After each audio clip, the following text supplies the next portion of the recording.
Your album that was Juno Nominated album. Yeah, like I had really severe stage fright. It was crazy. Yeah.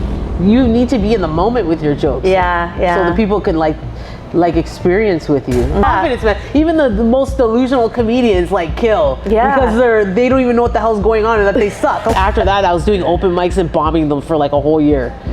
But I was like, I can't stop. If I stop, that means I'm gonna get more stage fright. I'm like, what am I doing wrong? I should just stay home with my. Or else, if I come off stage, I'm gonna quit and never come back and stop for five years. But I was planning not to come back.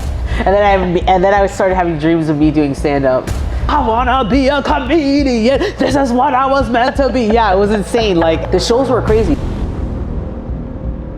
Before we get into the interview, if you could subscribe, I would absolutely love it. It really helps out our channel a lot.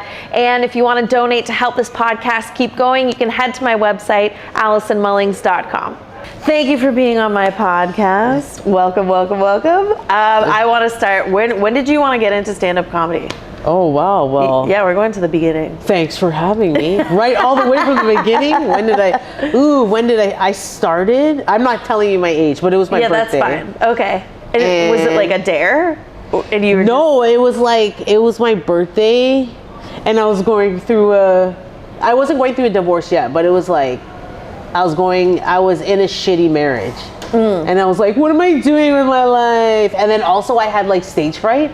Then, yeah, I had really severe stage fright. You would never know it now. No, I know. When did I have stage fright? I was in elementary school. And I remember I was in grade 8 and I was doing a presentation and I would get so nervous that I couldn't talk. And it's always been like that. My heart was, if I had the thought that I wanted to talk, my heart would start pounding. Yes. I would start shaking. I'm like, oh my God, what if I'm going to say something wrong? I'm going to sound like an idiot. All these things were in my head and I would never talk. And I'm like, I want to get rid of my stage fright. So I Googled some type of performance class, and I saw Yuck Yucks. They used to have a workshop. It was 6 Sundays or something like that with Larry Horowitz. He used to teach, I don't know if he still teaches with Humber School of Comedy or whatever. He did that, and I had to pay I think $300-400. So I was like, if I pay this, then I will have to perform on stage because I'm funny with my friends. I'm like, yeah. I could be funny if I wasn't so scared anyway. So it's my birthday, I need to make a change in my life and do something that I'm because everything was so safe. I had the kids, I was doing mom stuff, working, I was bored.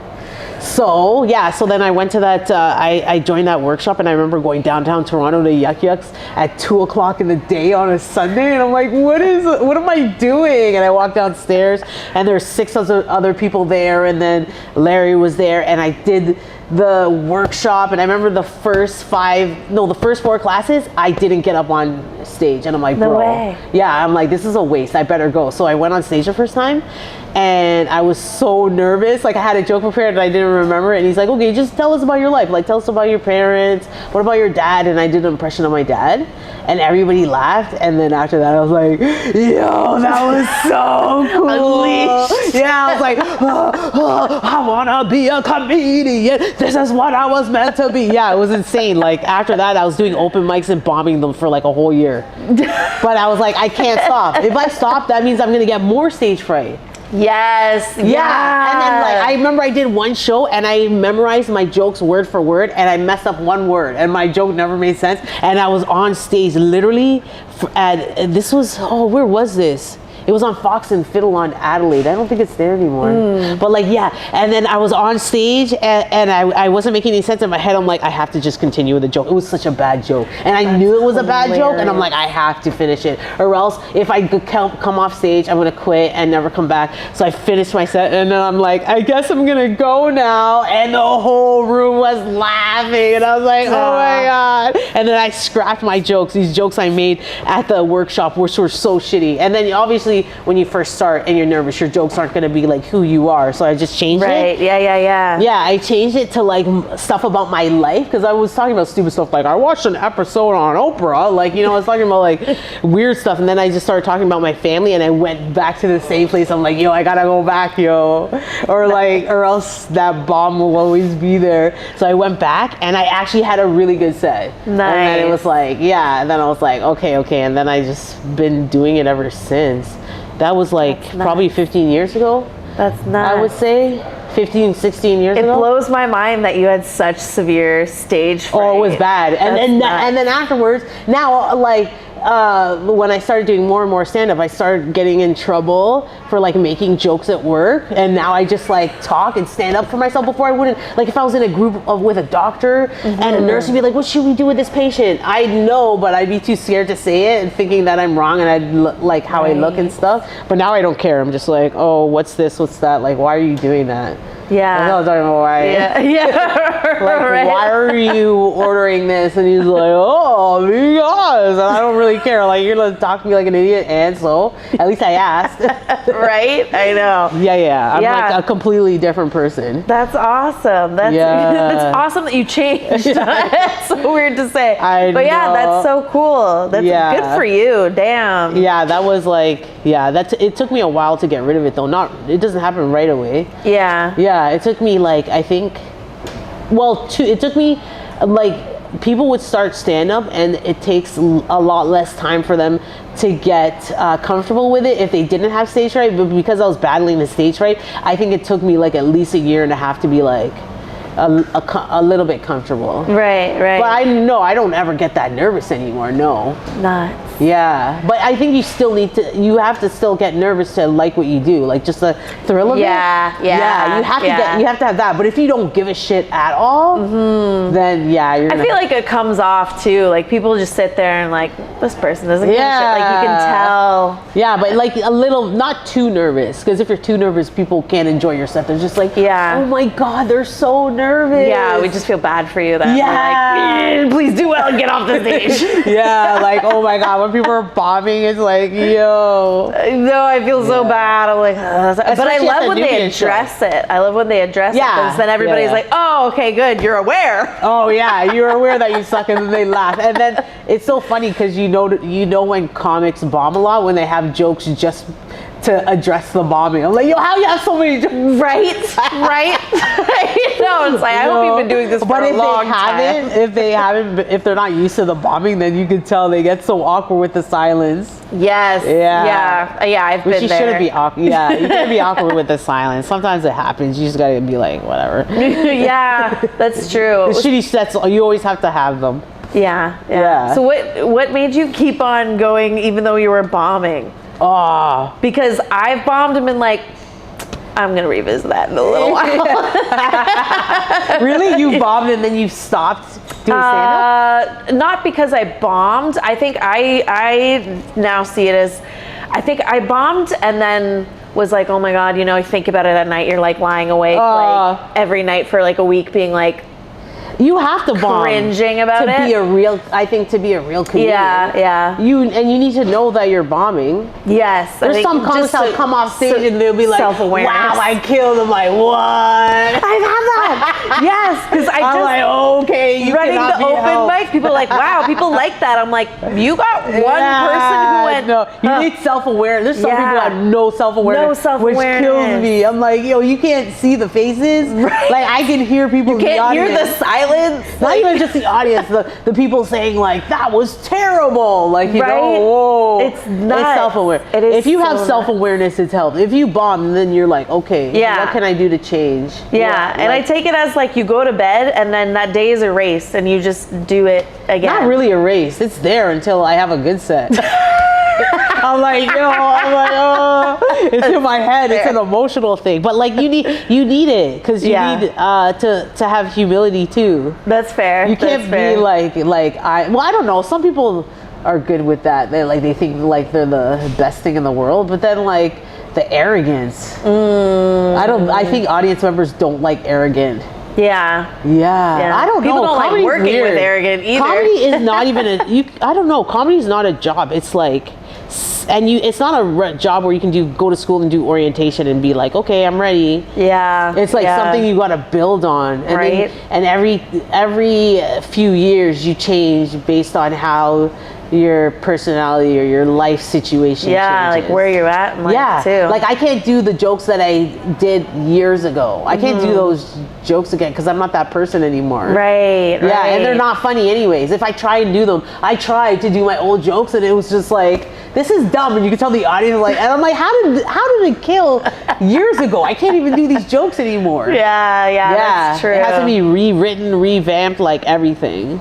How often do you write jokes? Do you like sit down and like take time? I want to, but I'm so busy. When do you sleep? Oh my God, that's what I'm saying. So like, when I do shows, I have to be in the moment to write. I can't sit down and be like, okay, write a joke. Like how? Yeah. I don't even know. I like make notes on my phone and I'm like, maybe I'll address that later. Yeah, but I'll do something on stage and be like, okay, cool. Maybe I'll add these 10. But that's why I'll go out and I'll do a few shows. Yeah. I'll do one show and I'll do, they laughed at this? Let's see why they laughed at it, right? And then I'll go another, they didn't even laugh at it. Why was it funny? Yeah, but I find that if you record it, you can look back and see, okay, maybe the way I was standing. Like there's too many variables with a joke. Like I'll have to do a joke consistently a few times before I be like, okay, this is in my polished set. Like I have to see how, like if an audience reacts to a joke. Like there's one joke I always do, like the period, this one period joke that I always do. Yep. It normally works, but it depends who's in the audience. Stuck up audience. Yeah. No, wait, like, or if it's really guys. young people that don't have kids, they'll be like, that was me. If it's moms, they're like, yeah. Or if it's like grandparents, like old people, they're like, yeah. And they're drinking, they're like, yeah. But if it's like, no. Like sometimes they'll laugh at it, but I have to like change it, tweak it. I have to look who's in the audience. Yeah. And there's some jokes that'll work with most audience members, so I'll keep that for my polished showcase set. Right. And it'll be like guaranteed laughs. Nice. Yeah, but there's some stuff like the Jamaican stuff, it doesn't work with everyone. Yeah. Right? I don't know, it depends. Even the Jamaican stuff, if it's a joke, it's fine. You have the accent. But I just have to make the accent more clear that people can understand. That's it.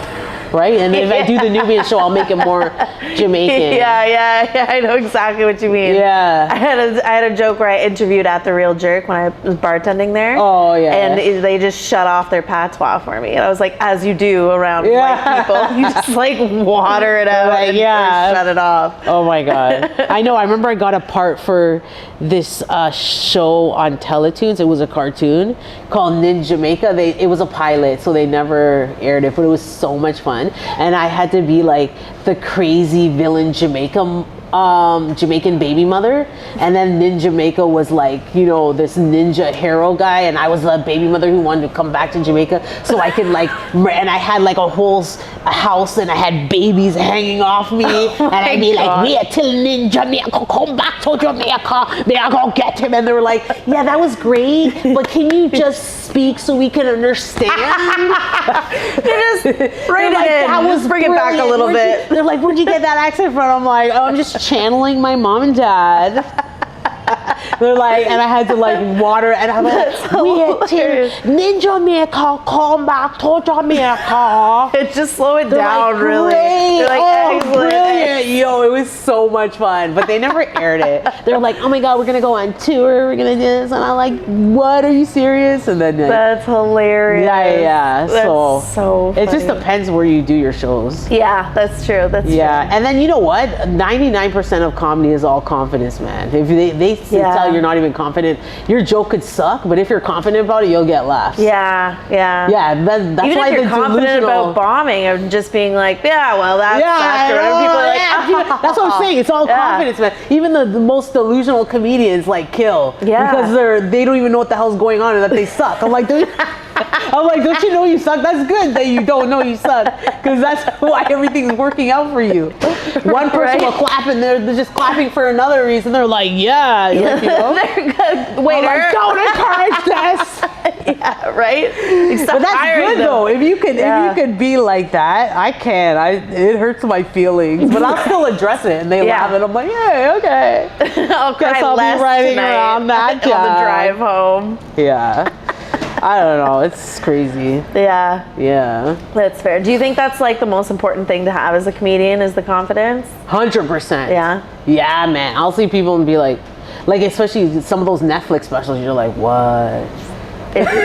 Right? You are so confident. Like, damn. Confident. Yeah, because you need to be in the moment with your jokes. Yeah, yeah. So the people can like experience with you. Mm-hmm. You can't just tell a joke, and you can tell when a comic's not in the moment. You can tell when they're not in the space and when you're not. Oh, like when it's rehearsed? Yeah, like you have to. Yeah, like one time I did an open mic, and this comic did word for word some comics bits off of Netflix. Oh no! And I'm like, this is not. And they said it. They got laughs. But it was something about it. It was like there's so much disconnect. Yeah, that's weird. Yeah, and then we were looking up. We're like, yo, this guy's doing this guy's jokes, and I'm like, that's so bad. That is really bad. Yeah, I don't believe in that. It's not like nobody's seen it. It's on Netflix. Yeah, I don't believe in that. The comics do that. They take other people's jokes. I can't do that, man. I feel like there should be some type of thing.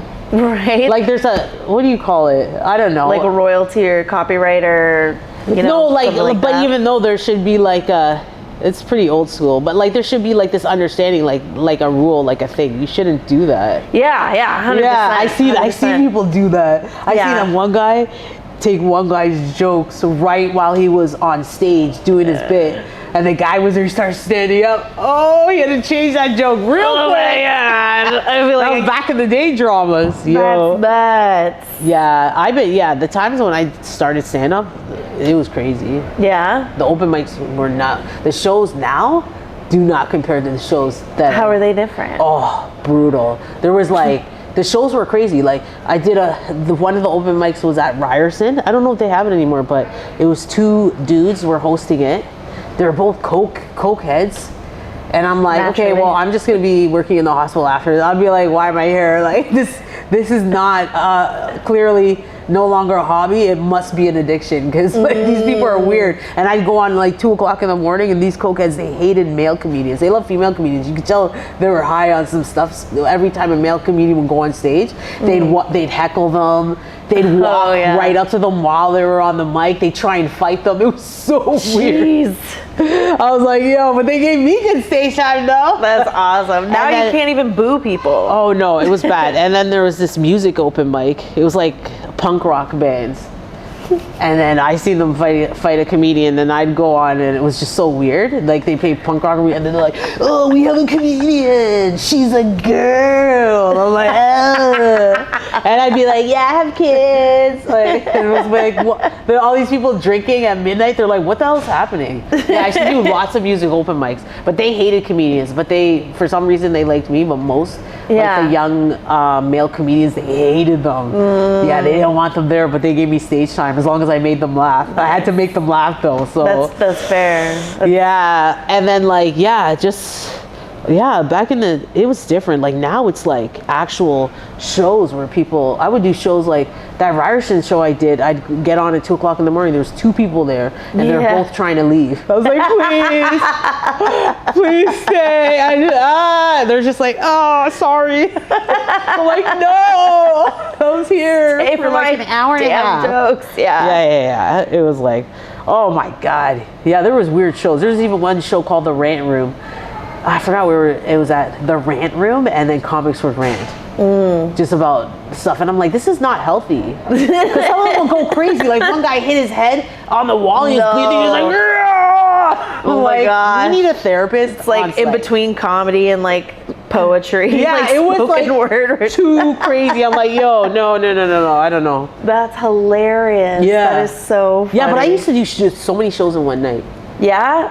What's the most amount of shows you've done in one night? In Toronto, I've done 4, I think, 4 or 5. Damn. Yeah. Nice. I used to love that. Have you ever done multiple shows like that where you've killed at one show and gone to the next show and it didn't do as well?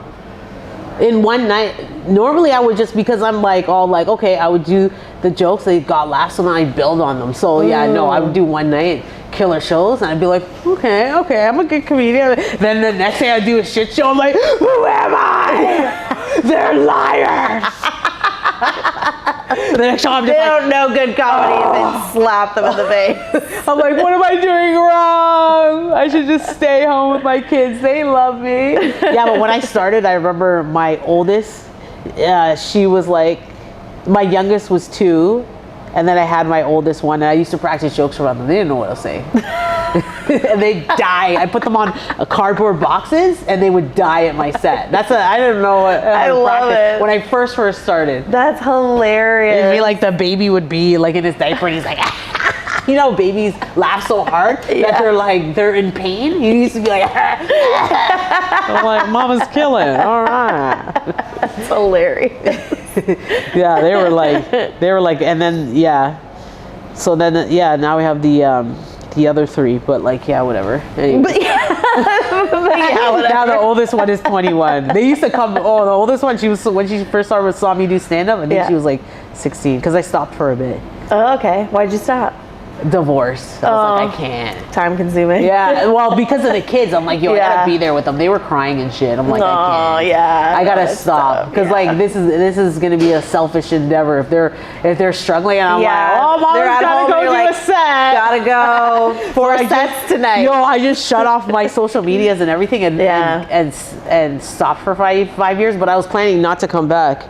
Not to come back? Oh, yeah, I wasn't gonna come back. Why?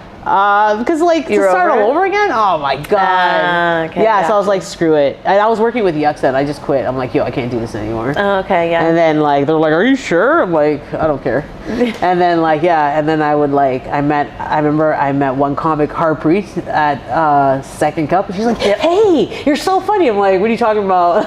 Who told you? She's like, you still do stand-up? You still do? And I did my show, Things Black Girls Say. Yes. At Comedy Bar. It used to be, when I first started it, it was like, it would sell out like every month. It was like super good. But then she was like, she wanted to get on the show. I'm like, I don't do this anymore. And then I started having dreams of me doing stand-up.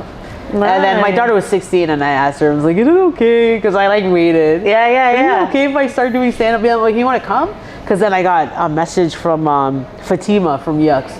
Nice. She was like, hey, you want to come back? And I was thinking, maybe I'll try it. I didn't even remember my jokes. 5 years? So I YouTubed my joke. I had some jokes on YouTube and I YouTubed it. Nice. And I'm like, okay, let me just do my old jokes and see. I didn't remember anything about my old jokes. So funny. It was like looking at another person. I was like stealing this person's jokes.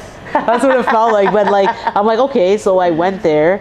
And then I thought it was just a regular Tuesday. She didn't tell me it was a showcase. I'm like, I don't want to come here for a showcase. And it was like people were showcasing.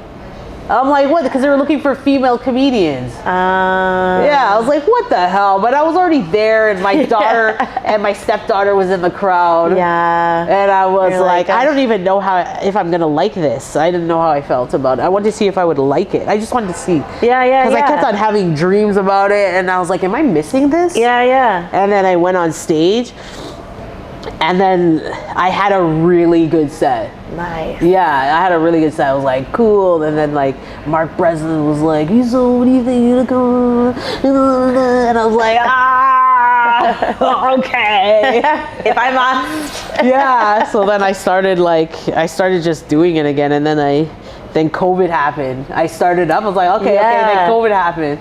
And then we were doing online shows, which kind of worked for me because when COVID happened, I started working in the hospital, and it was so messed up. Yeah, nurses were freaking out, especially because first I was in Jamaica, and then COVID happened. Oh yeah, you got stranded there for a little bit. And then I was like, hey, what do I do when I come back? Am I coming straight to work? They're like, we don't know what this is. I'm like, how long am I going to be off? They're like, I don't know, 5 days, whatever. And I'm like, okay. So I was in Jamaica, and I came back, and they told me I had to be off for 14 days, but it was paid. So we were like,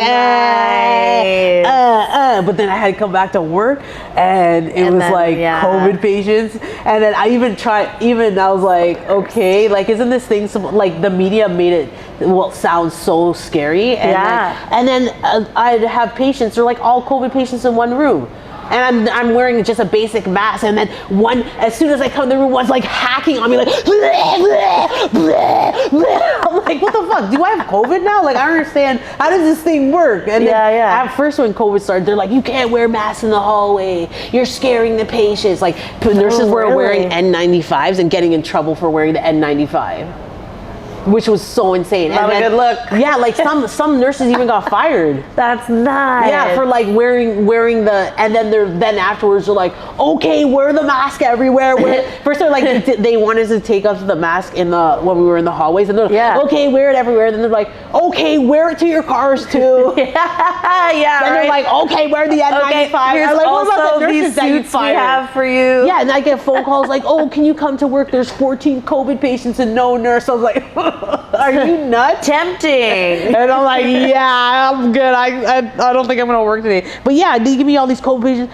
It's for some reason when a patient sees a nurse, they start coughing in their face. Like I got somebody puking on me. I'm like, so I have COVID then. I don't understand. And then I would go home, and then my parents left Jamaica too because like of the whole COVID thing, and they were living with me. They're so scared. Every time I get them, they're like, hi. They'd hide, and they're like, and I would hide from the like my little one was like 4 at the time. I'd hide from her too. Yeah, so when I was working, I didn't see her. There's some nurses who never even went home. That's nuts. Like if they were in contact. My sister lived with my grandparents at the time, and they totally separated. And she's a nurse? Upstairs. Yeah, she's they didn't even. One nurse was living with her parents, and they kicked her out because they're like, yo, bye. Yeah, enjoy. Yeah, my parents were so scared of me. They'd be at the, they're like, hello, how was your shift? Right. Like, but she never got COVID. Did you end up getting COVID at any time? Yeah, but I never got any symptoms. Oh, I was nice. like, what? I have COVID? Immune. Okay. But my husband got really sick. Oh, but really? I never got COVID from work. I got COVID from the kids going to school, obviously. Oh, that's that's fair. Like that's you fair. can't tell a kid to wear a mask, and you they're gonna be you can't all tell like kids to do anything. bring hand sanitizers, and it's like kindergarten. Yeah. So my husband got really, really sick with COVID, but me, I got it, but I never showed any. Yeah, and then they'd be like, oh, I got it. One time I went on break, and the nurse went on break before me. She's like, I can't taste this chocolate. Oh, well, because that's one of the things. And I'm like, what? Whatever. It's a night shift. And I'm like, oh, okay, fine. And then I went on break in the same room she was at. And they're like, did you go on break? She has COVID. You have it too. You can't go back to work. Because the first time they paid us, but then after that, if we were off, they never paid us. We had to apply for EI. I'm like, yo, I have bills. Right? And then afterwards, they're like, oh, they didn't care if we had COVID. They just wanted us to work. They're like, just wear an N95. Yeah, I'm like, literally. what? Are you sure? Like, you're really changing a lot of rules here. I know. And I'm like, yeah, there's nurses walking around with COVID. They're like, just take break in separate break rooms. I'm like, yo, that's so insane. And I'm like, okay, I'm going to take care of this 90-year-old lady having COVID. Oh, well, we all have COVID. Right, yeah. Now people don't give a shit. They're like, oh, you're COVID positive? They're like, okay. I had a girl come into work, like, literally this last week. She's like, oh, yeah, I'm so sick. I think I have COVID. I'm going to take a test tonight. I was like, yo, you're already here. I know. Yeah, man. She's fine. I'm fine. But yeah. And there are people always like in the hallway. They're like, they have COVID. They're like, yeah, didn't you hear? We don't care about that. Yeah, didn't you hear? We don't care anymore. I'm like, okay. Yeah, it's different. But at least with the online shows, I'd be at work. It helped me because I'd be at work and I'd go on break and do shows. Yeah, that's And I'd awesome. be like, oh, it didn't feel the same like doing a live show. Of course, yeah. No, I watched a couple. I didn't do any because I was still fresh at comedy, and I was like, I don't even know if I'm funny. But I did like anything. corporate stuff. So I did like that. That'd be great. I did the frontline nursing thing. Yes. And then it would be like for nurses like on their online thing, and I would just be like telling jokes. And then there was like 400 people, like just corporate stuff. Yeah. It was like but the people running it were like really, really good. So like if there's weird background noises at somebody's house, they'd like mute them and like, but not mute everyone that you can't hear no laughter. Oh, that's good. Yeah, that's the ones that I watched. It's like, okay, and the cameras were off. Yeah. And so it's just like no. These corporate ones, they were actually really good. Like Daniel Woodrow and Rodney Ramsey. Yeah, they came up with that underground comedy thing, and then they did a lot of frontline worker stuff. So nice. There was like me who was doing stand up. Was it just dark humor the whole time? No, I just did my regular set, right? Okay. Yeah, and the nursing stuff, nobody. I did have COVID jokes, but it wasn't like too COVID. Too soon. Too soon.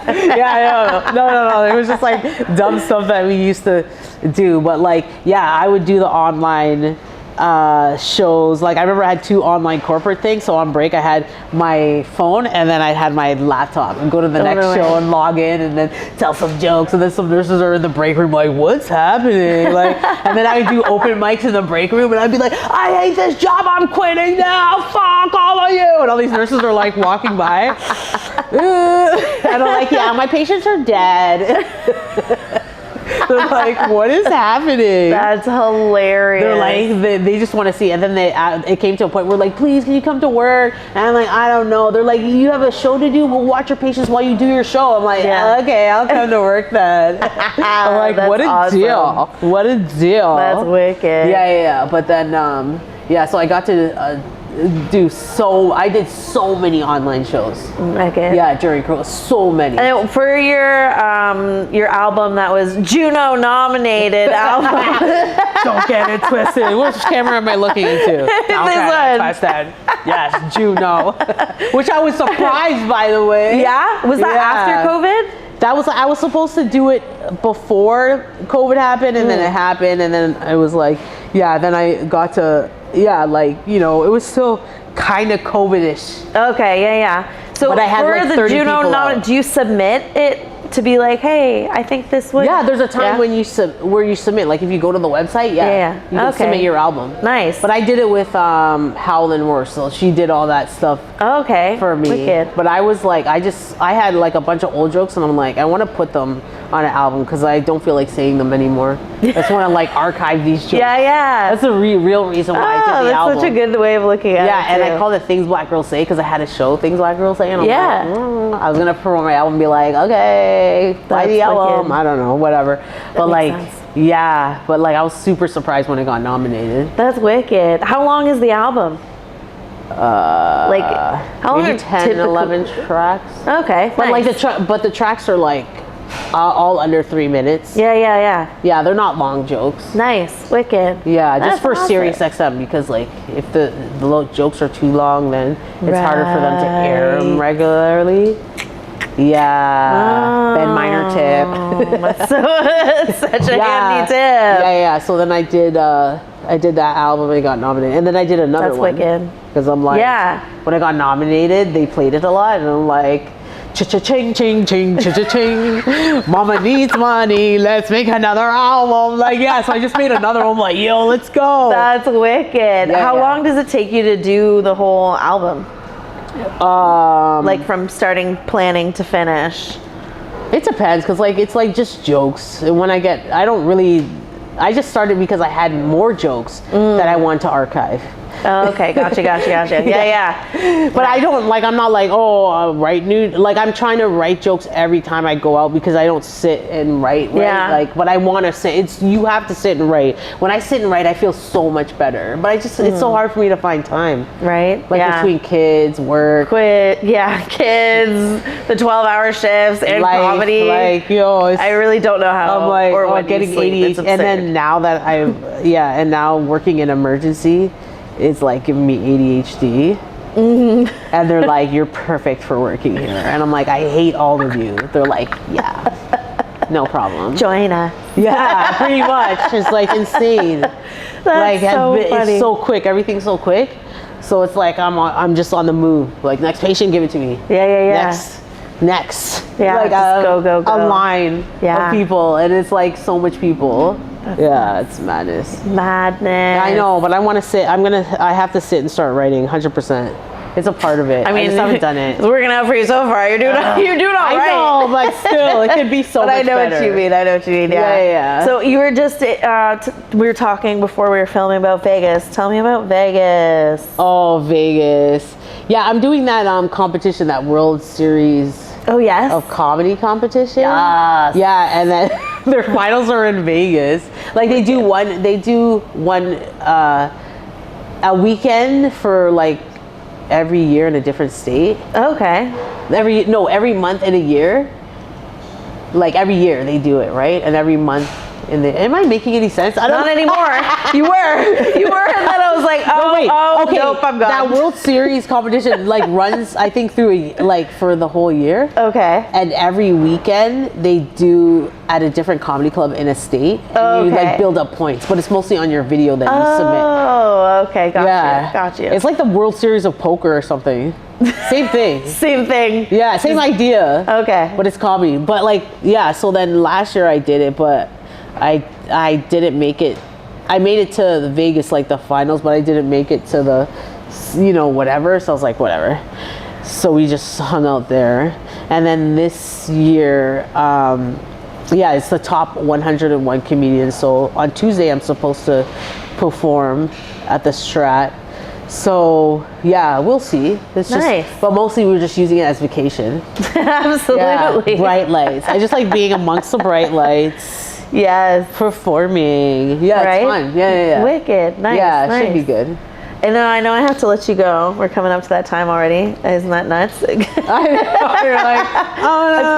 I feel like the time flew by. Yeah. But anyway, before we go, tell us about shows that are upcoming for you, where people can see you. Okay, well, I have a show coming up in Ottawa. It's for the first ever Cultures Comedy Fest. It's September 28th, 7 p.m. You can get tickets on my Instagram. Yes. On my bio for the link, Eventbrite. Okay, there's gonna be Harpreet Simpy there. We're gonna have Dawn. She's a local Ottawa comic. She'll be making an appearance. So yeah, it should be a pretty good festival. I like the space. It's very intimate. There's gonna be catering. There's food. Ooh. Yeah, food's my thing.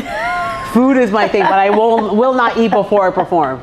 Yeah. I do it though anyways, and then I'm like drunk or something. I'm just like, like I can't think anymore. That's hilarious. Yeah, don't eat too much food. Yeah. Yeah, last time I performed in Niagara, we went to, what's that expensive place? It's that expensive steak place right beside Yuck Yucks, and I ate so much, and I was so full. I had to go on stage. I was like, hey, what are you doing here? It's your birthday? Oh my God, I can't think. Like, yeah, it was so bad. I'm like, I should have eaten all that food. That's hilarious. Yeah, but yeah, so like we're doing that show in Ottawa, and it's gonna be really good. I'll be headlining. Boop, boop, boop. Yes, crowd work, jokes. We do it all, honey. I'm not working a night shift, so I will be alert. I will pay attention to every one of you in the audience. It's very intimate, okay? Amazing. Yeah, so it should be fun. Wicked. Yes. Awesome. Yes. Yeah. Well, thank you so much for being on my podcast. Oh no! I'm like, yeah. No, we're keeping it. Okay. You're welcome. Oh, my legs. Exactly. Thank you so much for watching. I hope you learned something. I hope you laughed. I hope it inspired you to maybe jump on stage if you've been thinking about it. If you like this episode, like, subscribe, leave a comment down below, and I'll see you in the next interview.